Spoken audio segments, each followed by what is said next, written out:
Mom, I got a weird text from Dad. My daughter approached me, a worried expression evident.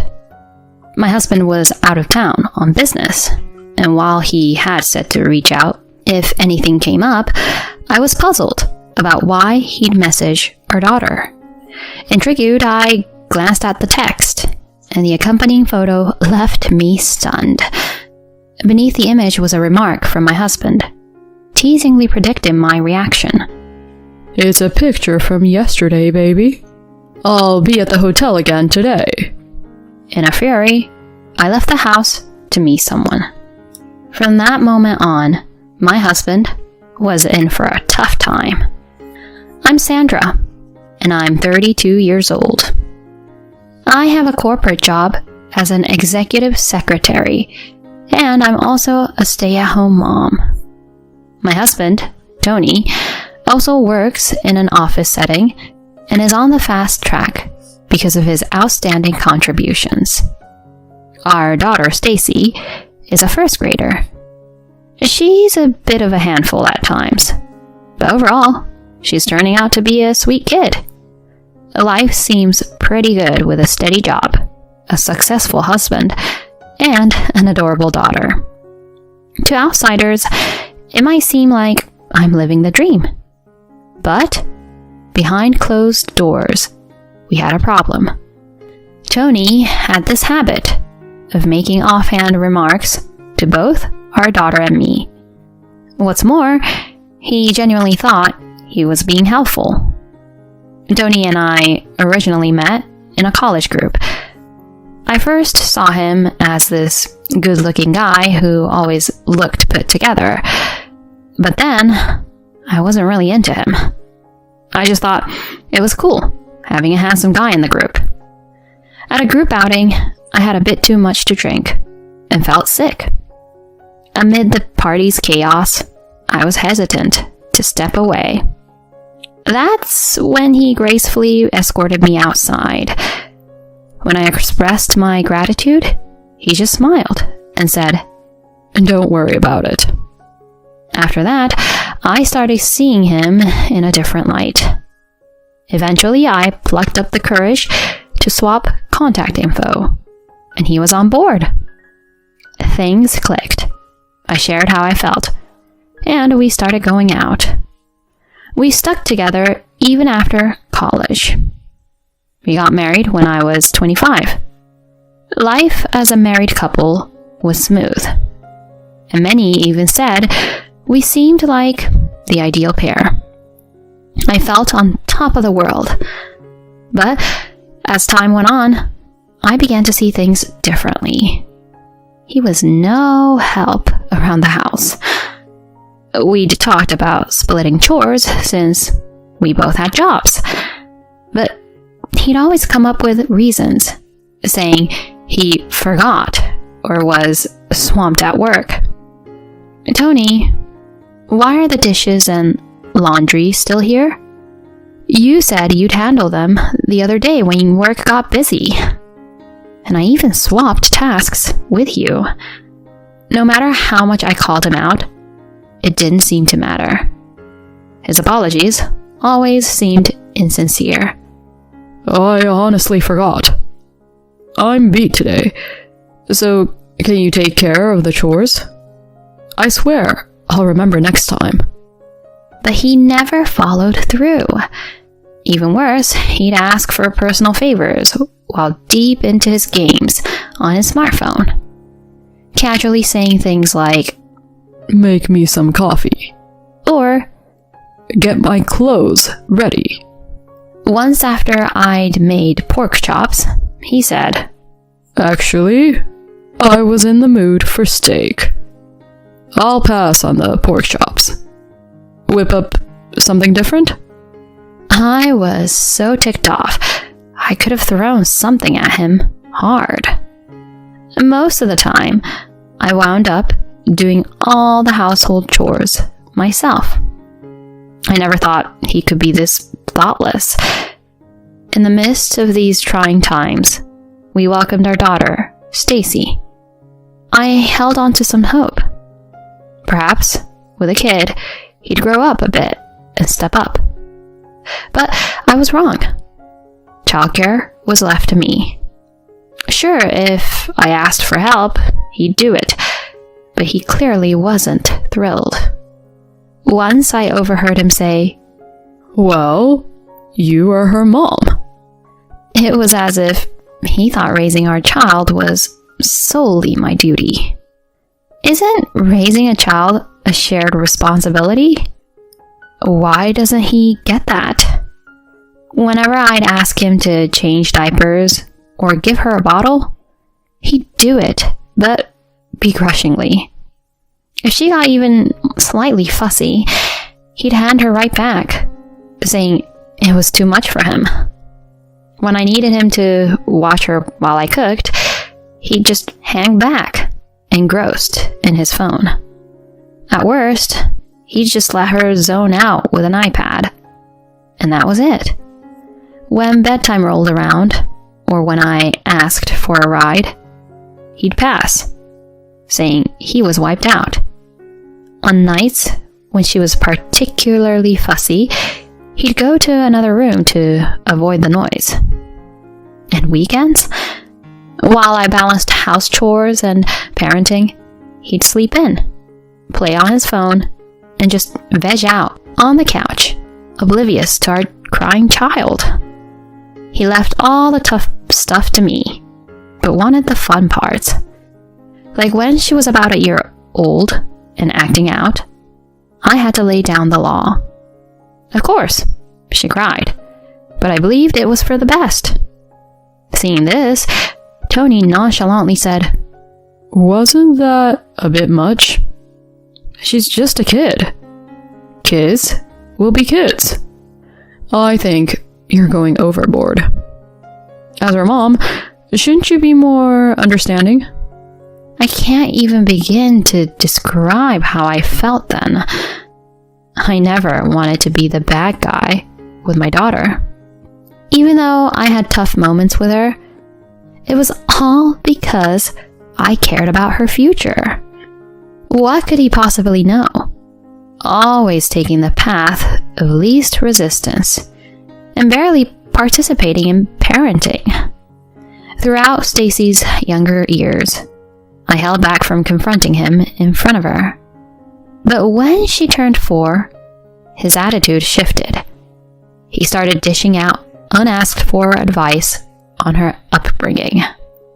I found out it was due to a TV show where a famous person's dad was talking about his parenting choices. The father said, "I enrolled my child in many activities to develop her talents."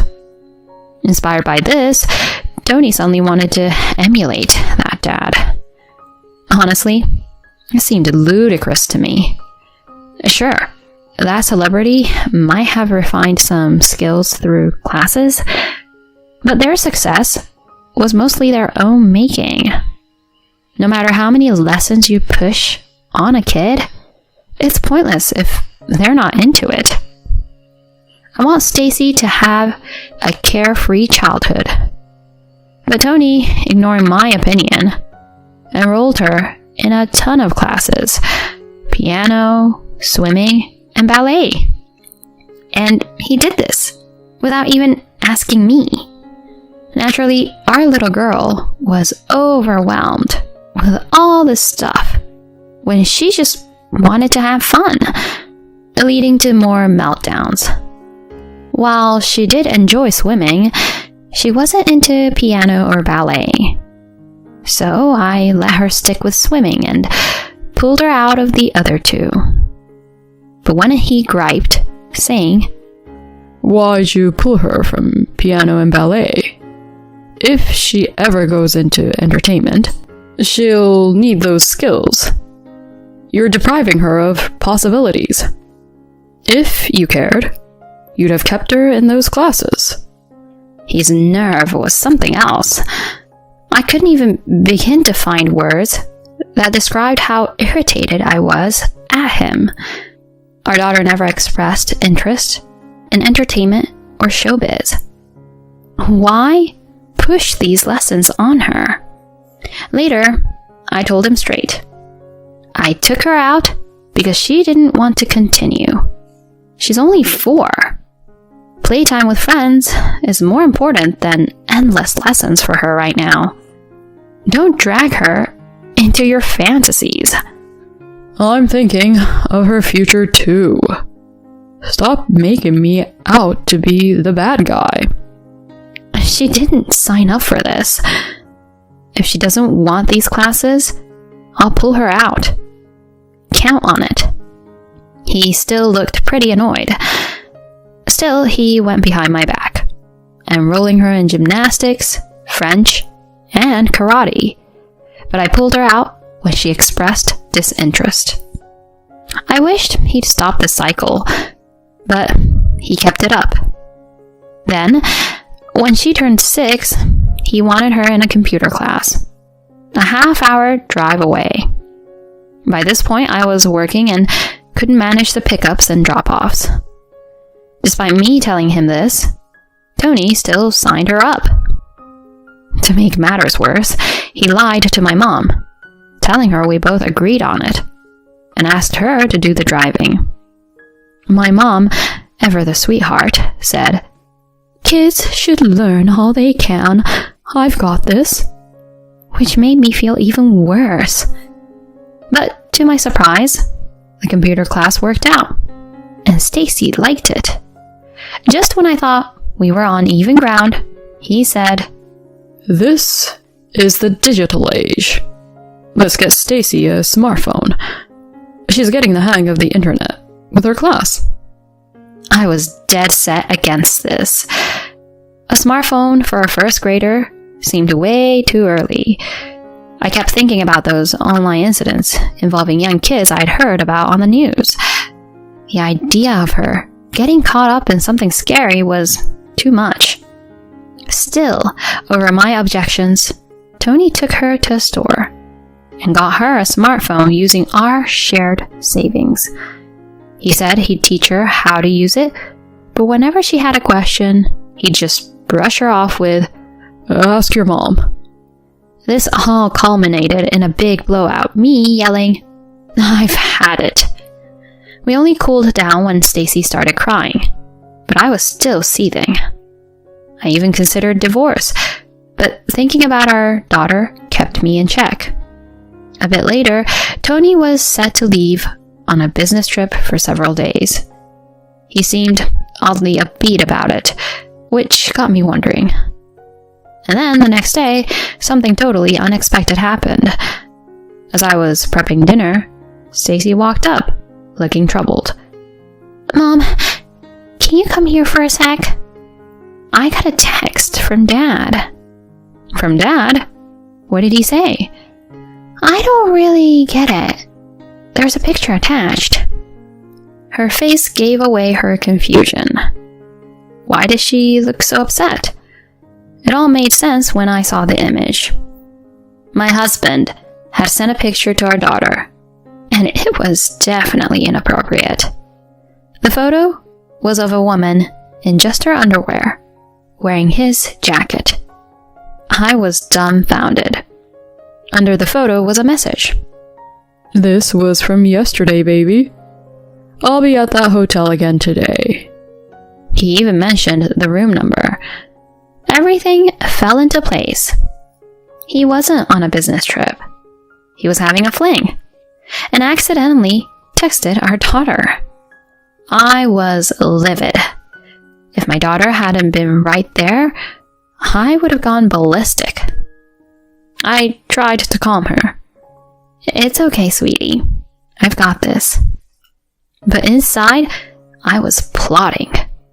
That jerk is going to regret this big time. After leaving Stacy with my mom, I headed to that hotel with some backup. When I got to his room and rang the bell, an overly cheerful Tony, just in his boxers, opened the door. "Lisa, you're late." "Wait, what?" His face went pale when he saw me, and even more so when he spotted who was with me. "Tony, care to explain?" Ben? I thought you took time off for your sick daughter? The person I brought was my dad. As it turns out, Tony worked for my dad's business. The condo we lived in? Dad's name was on it. I chose to work elsewhere to be independent from family ties, so I had no clue Tony was on leave. My dad and I stepped inside, and I laid out why we were there. Grasping the gravity of his mistake, he looked crushed. My dad grilled him, and he came clean. He had started using a dating app after we had some disagreements, and got wrapped up with a younger woman from there. The woman in the photo was named Lisa, 7 years his junior. I firmly told him we were done, and that I wanted out. My dad laid into him about what he could expect next. Freaking out, Tony pleaded. I'm sorry. I messed up. You're the only one for me, Sandra. I'll never stray again. Please, give me another chance. I was beyond disgusted. The cheating? I could almost move past that. I was almost grateful for him for giving me the reason for getting a divorce. But that photo sent to our kid? No way. Are you kidding me? You think I'll stay with someone who does something so sleazy? This isn't a good environment for our daughter. I don't want her around you. No, don't keep her from me. I swear I'll step up, even with chores. I want to be there for her. You can't even be a dad without messing up, and now you've gone and cheated? Save it. You're the lowest of the low. How could you send that disgusting picture to our daughter, for God's sake? Gear up for a divorce, and brace yourself for what you owe me. He was a mess, but I felt nothing. Later on, I divorced Tony, got a fair deal, and naturally got custody. We struck a deal. No child support in exchange for him staying away from Stacy. She was actually relieved, tired of his constant badgering about after-school activities. My dad, of course, let him go from the company. Word is, even his folks cut ties after learning about his affair. No one's heard from him since. Without the boost from being married to me, he couldn't get a job. But that's not my concern now. My daughter Stacy is living her best life, free from being overloaded with classes. I'm not certain what she aspires to be, but whatever she chooses, I'll have her back.